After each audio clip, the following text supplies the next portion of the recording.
आप जरा स्क्रीन पर देखिए, क्या सिल्वर 2 लाख रुपए तक जा सकती है? और सिल्वर जा रही है, 2 लाख रुपए तक जा रही है। लोग कह रहे हैं कि 6 लाख रुपए, 8 लाख रुपए, 10 लाख रुपए तक भी चांदी जा सकती है। क्या सच हो सकता है? इसके बारे में बात करेंगे। दूसरी बात हम ये करेंगे कि ये जो चांदी है 1980 के लगभग में गिरी थी, उसके बाद में 2011 में, और उसके बाद में अब जो ये बढ़ रही है ये 2025 में है।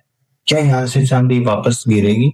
गिरने का कोई चांस नहीं है यहाँ से, क्योंकि सबसे बड़ी बात कि आप हर जगह आप सोलर पैनल की बात करेंगे, आप बात करेंगे अगर किसी ईवी की, आप उनकी बात करने से पहले आप ये सोचिए कि वहां पर उनको चांदी की आवश्यकता होगी।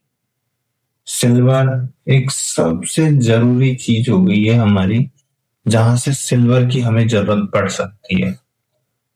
सिल्वर जितना महंगा होगा, जितना सोलर पैनल और जितना ईवी आएगा, उतना ही हमारा चांदी महंगा होता जाएगा। और इसका सबसे बड़ा दूसरा उदाहरण मैं आपको दिखाता हूँ, 1 मिनट। आप ये देखिए, इसके अंदर 1980 में जो चांदी गिरी थी, उसके आगे आप देखेंगे ये इन्फ्लेशन एडजस्ट है। इसमें इन्फ्लेशन एडजस्ट है। अभी तक तो ये 2011 जितनी भी नहीं गिरी है चांदी। अगर चांदी का भाव देखेंगे आप, तो आज इसका भाव है $56, और वहीं 2011 की बात करें तो $59 है। वहीं अगर हम 1980 की बात करें, लगभग $146 के लगभग है ये हमारी चांदी। तो आप इन्फ्लेशन एडजस्ट ऐसे कर सकते हैं कि जब हम पहले 1 रुपए की अगर मिठाई लेने जाते थे, तो हमें बहुत सारी मिठाई आ जाती थी 1980 के लगभग। अभी तक 2000 तक बहुत सस्ती मिठाई आ जाती थी। वहीं अगर हम बात करें आज, तो आज वो ही मिठाई 5 रुपए, 10 रुपए, 50 रुपए तक वो हमें मिलती है। क्या पहले मिलती थी इतनी महंगी? तो वैसे ही इन्फ्लेशन पूरा एडजस्ट है इसके अंदर। उसके हिसाब से चांदी अभी तक अपने उस हाई पर भी नहीं आई है जो पहले जा चुकी है ये।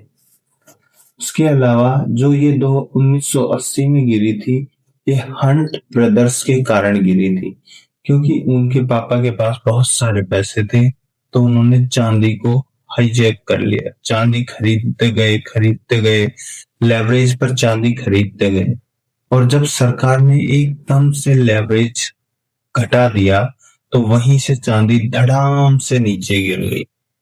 उसके कारण ये चांदी इस टाइम गिरी हुई है। अगर इन्फ्लेशन के साथ हम बात करें, तो अभी चांदी अपने ऑल टाइम हाई पर नहीं आई है। ये अभी तक इन्फ्लेशन के हिसाब से अभी ऑल टाइम हाई पर जाएगी। इसके अलावा हम बात करें, SIP कर सकते हैं आप, चाहे म्यूचुअल फंड के थ्रू करें, चाहे आप ETFs के थ्रू करें। ETF के अंदर आप पैसे अपने बचा सकते हैं, और आप म्यूचुअल फंड के अंदर आपको मार्केट के हिसाब से पैसा देना होगा। जो आपका म्यूचुअल फंड होगा उसे देखेगा, वो भी पैसे जैसे ही मोर पर क्लिक करेंगे हम, अब स्टॉक्स के अंदर है और म्यूचुअल फंड के ऊपर आते हैं।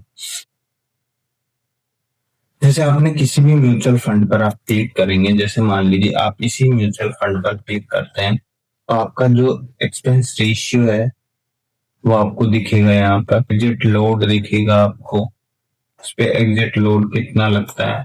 वहीं अगर हम ETFs की बात करें, तो उसके अंदर हमारा कोई भी एग्जिट लोड नहीं लगता है। इसमें एग्जिट लोड नहीं लग पाता, इसके कारण ये सबसे सस्ते होते हैं। लोग ETFs के अंदर भी अपनी SIP करते हैं, तो आप भी अपनी SIP कर सकते हैं। धन्यवाद, एंड लाइक शेयर जरूर करें इस वीडियो को।